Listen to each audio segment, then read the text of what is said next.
Hello friends, a small update. The Chinese have recently given a response to the Indo-Pacific Economic Framework. तो China ने हाल ही में Indo Pacific economic framework जो अभी 22 मई को बना है उसके ऊपर एक रिस्पॉन्स जारी किया है। चाइना के अंदर खलबली मची हुई है। आइए इस थॉट प्रोसेस को समझते हैं। एक इम्पॉर्टेंट इशू है जो मैटर करता है। सबसे पहले अगर देखें तो IPEF Indo Pacific economic framework क्या चीज़ है। ये एक तरीके का नया ग्रुपिंग है जो अमेरिका कंसेप्चुअलाइज कर रहा है। एंड ये सिर्फ एक ग्रुपिंग नहीं है, ये एक पॉलिटिकल इकोनॉमिक टूल है अमेरिका की तरफ से, जिसके 4 इंपॉर्टेंट पिलर्स हैं। अगर आप इसके पिलर्स को देखें तो डिजिटल ट्रेड सबसे महत्वपूर्ण है, बिल्डिंग रेजिलिएंट सप्लाई चेन्स वो दूसरा इंपॉर्टेंट पॉइंट है, तीसरा fulfilment of clean energy commitments and implementation of fair trade rules with effective taxation and elimination of corruption. तो अगर एक तरीके से देखा जाए तो यहाँ पर जो 4 इंपॉर्टेंट थॉट प्रोसेसेस हैं, तो कहीं ना कहीं आप समझने की कोशिश कीजिए, ये एक डेमोक्रेटिक कैरेक्टर को दिखाते हैं, दर्शाते हैं। और क्योंकि IPEF खुद एक अमेरिका का खुद का क्रिएटेड इनिशिएटिव है, तो कहीं ना कहीं इसमें एक फोकस जो है वो digital trade, effective resilient supply chain, क्योंकि weaponisation of supply chains COVID के दौरान हुआ है, उस चीज़ को रोकने के चीज़ एक अटेम्प्ट किया गया है, क्लीन एनर्जी कमिटमेंट्स और fair trade with effective taxation and elimination of corruption. तो चारों के चारों पॉइंट एक तरीके से फ्यूज करके अमेरिका ने एक नया थॉट प्रोसेस दिया है। तो अगर हम ध्यान से समझने की कोशिश करें तो IPEF इंडिया, ये इंडो पैसिफिक इकोनॉमिक फ्रेमवर्क की जो फिलॉसफी है वो क्या है। तो अमेरिका अपनी तरफ से बता रहा है कि भाई हमारे लिए जिस तरीके से हम लोग, US बोल रहा है कि जिस तरीके से हम लोग IPEF को देखते हैं वो एक ऑल्टरनेटिव पाथ है साउथ ईस्ट एशिया या इंडो पैसिफिक रीजन की कंट्रीज के लिए, और ये पाथ है एक नया पॉलिटिकल इकोनॉमिक कोऑपरेशन को चूज करने का।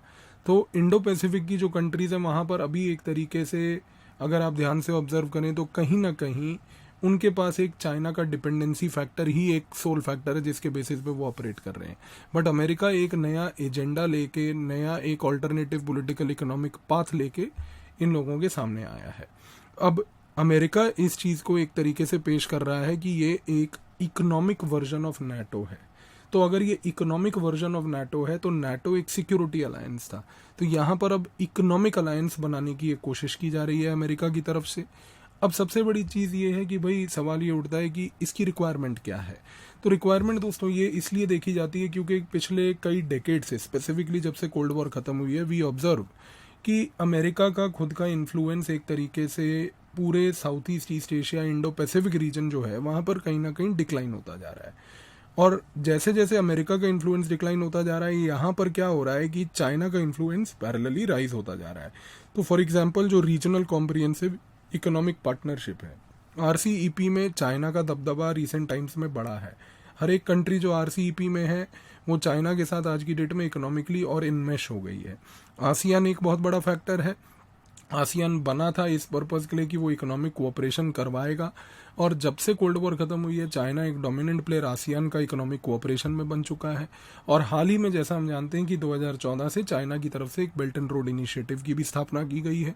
सो बेल्ट एंड रोड इनिशिएटिव की भी जो स्थापना की गई है वो भी एक तरीके से फैक्टर है जिसमें कहीं ना कहीं चाइना अपना दबदबा जो है एक तरीके से पूरे इंडो पैसिफिक रीजन में दिखा रहा है।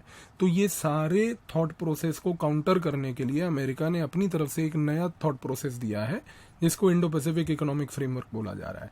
अब सवाल ये उठता है दोस्तों कि क्या इंडो पैसिफिक इकोनॉमिक फ्रेमवर्क जो US बोल रही है ये सक्सेसफुल होगा। देखिए ये बड़ा डिबेटेबल पॉइंट है, क्योंकि आप अमेरिका का नज़रिया समझिए। अमेरिका बातें कर रहा है एक रेजिलिएंट सप्लाई चेन बनाने की। अमेरिका बोल रहा है कि हम लोग डिजिटल ट्रेड करेंगे, इफेक्टिव ट्रेड करेंगे जिसमें कोई करप्शन नहीं होगी, टैक्सेशन का कोई ऐसे प्रॉब्लम्स नहीं आएंगे, और सबसे बड़ी बात क्लीन एनर्जी बेस्ड ट्रेड करेंगे।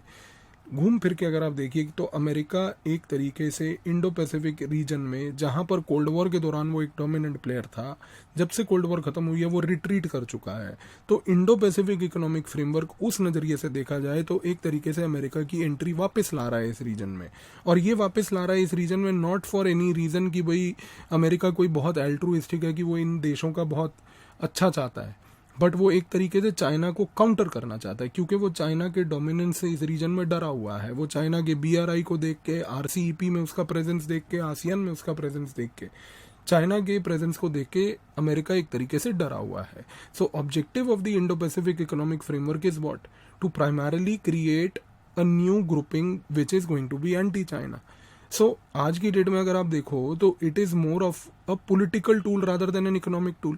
वही अगर कोई इकोनॉमिक टूल होता तो आप उसमें इकोनॉमिक प्रोजेक्ट्स लाते. अब बेल्ट एंड रोड इनिशिएटिव है, उसमें चाइना ने बोला कि भाई हमारे पास चाइना पाकिस्तान इकोनॉमिक कॉरिडोर एक कंपोनेंट होगा, सिल्क रोड इकोनॉमिक बेल्ट होगा, मैरीटाइम सिल्क रूट होगा, उसमें प्रोजेक्ट्स होंगे.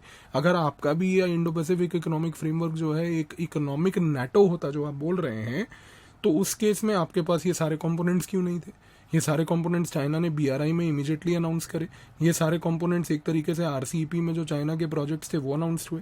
तो यहाँ पर ये चीज़ें क्यों नहीं हैं? तो समझने की कोशिश कीजिए कि it appears more that it is a political tool to counter China rather than an economic tool. अब यूएस की सारी खलबली किस बात की मची है? यूएस की सारी खलबली इस बात की मची है कि वो कहीं ना कहीं चाइना जो एक तरीके से अपना प्रेजेंस इन कंट्रीज में इंडो पैसिफिक रीजन के डीपन कर चुका है, यूएस चाहता है कि वो इन कंट्रीज से इनका डिपेंडेंस चाइना से हटाए.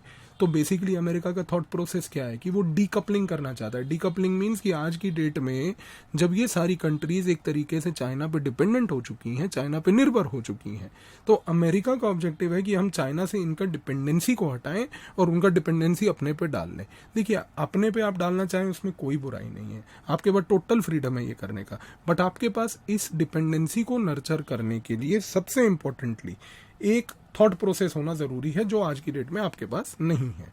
तो ये एक चाइना के लिए, यूएस के लिए बहुत बड़ा प्रॉब्लम बना रहेगा. अब सवाल ये उठता है कि जब से ये इंडो पैसिफिक इकोनॉमिक फ्रेमवर्क की बातें हुई तो क्या इससे चाइना में कोई एंग्जाइटी आई, डर आया? अगर इस पॉइंट को देखें तो कहीं ना कहीं जो पैसिफिक आइलैंड की पॉलिसी देखने को मिली अभी रिसेंट टाइम्स में हाल ही में चाइना की, और चाइना ने जो सोलोमन आइलैंड्स वगैरह के साथ डील भी करी, जो मैंने आपको अनअकैडमी के हमारे करंट अफेयर विजडम कोर्स में काफ़ी डिटेल में इकोनॉमिस्ट वाले सेक्शन में समझाया था कि वहाँ पर वो सारा गेम क्यों चल रहा है, तो आप समझेंगे कि चाइना का वो रिस्पॉन्स एक तरीके से देखने को मिला. तो चाइना में कहीं ना कहीं देख के थोड़ा सा डर तो है, चाहे वो एक ज़्यादा आउटराइटली इतना डर नहीं है. तो बॉटम लाइन यहाँ पर क्या उठती है कि चाइना एक तरीके से रीजनल इकोनॉमिक इंटीग्रेशन को तो परस्यू करेगा, वो इस चीज़ को रुकने नहीं देगा. दूसरा, IPEF के आने के बाद चाइना और कैपिटल और इन्वेस्टमेंट और टेक्नोलॉजी और इंफ्रास्ट्रक्चर क्रिएशन पे फोकस करेगा पूरे साउथ ईस्ट एशिया के रीजन में. तो यहाँ पर अब देखिए क्या होगा. इंडिया के नज़रिए से अगर हम IPEF को देखते हैं तो इंडिया किस नज़रिए से देख रहा है? इंडिया तो बैठ के ये चीज़ देख रहा है कि भैया देखो, चाहे आसियान से ट्रेड हो, चाहे RCEP से ट्रेड हो, चाहे BRI से ट्रेड हो या IPEF से ट्रेड हो, हमारे को एक चीज़ देखने को मिल रही है कि अगर यूएस और चाइना एक तरीके से आके इस रीजन में कंपटीशन करेंगे तो इस रीजनल कंपटीशन से इस रीजन का ही ग्रोथ होगा. तो we are looking at it from the growth perspective. जो हम तो कह रहे हैं कि देखो भैया, डेवलपमेंट चाहे यूएस करे, डेवलपमेंट चाहे चाइना करे, इंडिया के लिए बेनिफिशियल है, नंबर 1. नंबर 2, इंडिया एक तरीके से इंडो पैसिफिक इकोनॉमिक फ्रेमवर्क को इस नज़रिए से भी देख रहा है कि वो ये बात बोलता है कि regional economic architecture will only improve. कि भाई देखो, जैसे जैसे capital investment, technical investment, infrastructural investment, ऊपर से IPEF में यूएस बोल रहा है कि भैया डिजिटल ट्रेड भी होगा, क्लीन एनर्जी ट्रेड भी होगा, तो हर एक मल्टीपल स्पेक्ट्रम ऑफ इन्वेस्टमेंट देखने को मिल रहा है. अब ये जितने भी multiple scope of investment of trades हमें देखने को मिल रहे हैं, इससे क्या होगा? तो रीजनल आर्किटेक्चर इकोनॉमी का इंप्रूव होगा. And last but not the least, India एक बात मानता है कि चाहे कुछ भी हो, सप्लाई चेन्स यूएस और चाइना के डीपनिंग प्रेजेंस से इस रीजन में और आने वाले समय में केवल बढ़ेंगी ही बढ़ेंगी. सो ये पूरा थॉट प्रोसेस आपको लेके दिमाग में बैठना है. बाकी आप दोस्तों हमारे साथ अनअकैडमी पे जुड़िए. 27 जून से 30 जून 20% सब्सक्रिप्शन पे ऑफ चल रहा है. PAVIAS कोड का प्रयोग कीजिए, प्लस और आइकॉनिक सब्सक्रिप्शन चूज़ कीजिए और ये सब्सक्रिप्शन लीजिए. आप अनअकैडमी इसलिए चूज़ कीजिए क्योंकि 2020 में हमारे पास 170 टॉपर, 178 2021 में बेस्ट एजुकेटर्स हैं, अनलिमिटेड व्यूज़ ऑफ लेक्चर्स हैं, अपने हिसाब से अपने कन्वीनियंस से आप लेक्चर्स को देख सकते हैं. और अभी एक टेस्ट सीरीज़ भी चालू हुई है जिसमें हम लोग GS मेंस की एक टेस्ट सीरीज़ कर रहे हैं, जिसमें 15 टेस्ट हैं, जिसमें सेक्शनल, फुल लेंथ और ऐसे अलग अलग तरीके से होंगे, और ऑप्शनल के 8 टेस्ट हैं. और इन टेस्ट सीरीज़ को ज्वाइन करने के लिए भी अभी डिस्काउंट है, 20% डिस्काउंट. तो PAVIAS कोड का दोस्तों प्रयोग कीजिए तुरंत और ज्वाइन कीजिए टेस्ट सीरीज़. और साथ में मेंस मेंटरशिप प्रोग्राम है, ये QR कोड को स्कैन करके डिटेल दीजिए, आपको 1 मंथ प्लस सब्सक्रिप्शन एक्स्ट्रा मिलेगी, जिसमें टॉप एजुकेटर्स हमारे आपको मेंटर करेंगे और आंसर राइटिंग सिखाएंगे. 29 जून को दोस्तों हमारे बाइलिंगुअल और इंग्लिश बैचेस स्टार्ट हो रहे हैं। 20% ऑफ है आज की डेट में सब्सक्रिप्शन पे।